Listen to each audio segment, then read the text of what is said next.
Good evening. It is 10 p.m. here in Seoul. I am Adi, the AI anchor with the headline news.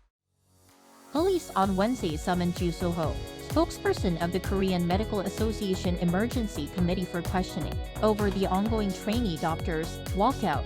Last Tuesday, the Health Ministry lodged formal complaint with police against 5 officials from the KMA, accusing them of multiple offenses, including violating medical laws.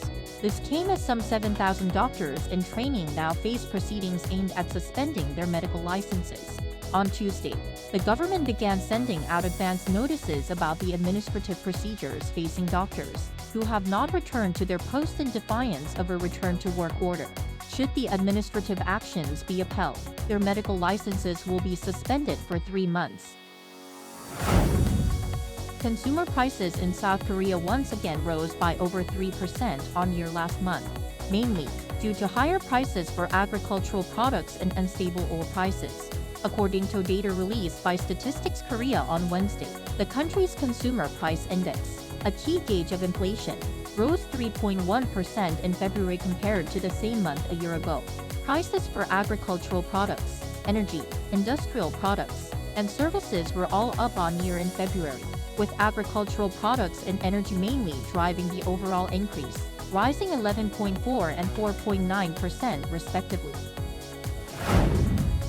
Over in the U.S., President Joe Biden and former President Donald Trump are moving closer to a November rematch. On so-called Super Tuesday, U.S. President Joe Biden and his predecessor, Donald Trump, both dominated the primary elections and caucuses results. Each had landslide victories in nearly all 16 states that took part in the vote. The results from Super Tuesday usually get a lot of attention as they give a clear indication of who will become the presidential candidate for their respective parties.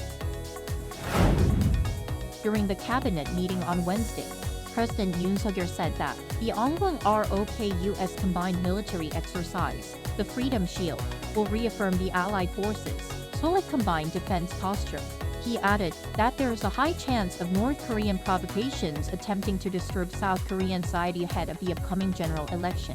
Meanwhile, President Yoon on Wednesday hosted John Hamre, the president of the Center for Strategic and International Studies, and Victor Cha, the Korea chair of CSIS, at his office for lunch. The president acknowledged the Washington-based think tank's role as a reliable supporter of the alliance, including becoming the first U.S. think tank to establish a Korean chair position.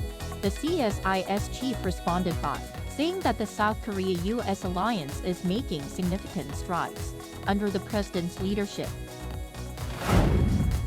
South Korean tech giant Samsung Electronics' Galaxy S24 Ultra has topped U.S. product tester Consumer Reports' latest smartphone rankings.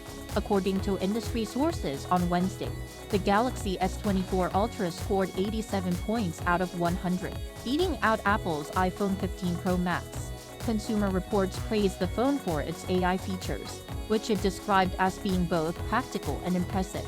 Other Samsung smartphones, such as the Galaxy S24 Plus and the Galaxy S23 Ultra, also ranked 3rd and 4th respectively. That brings us to the end of tonight's AI headline news. Thank you for watching. Good night.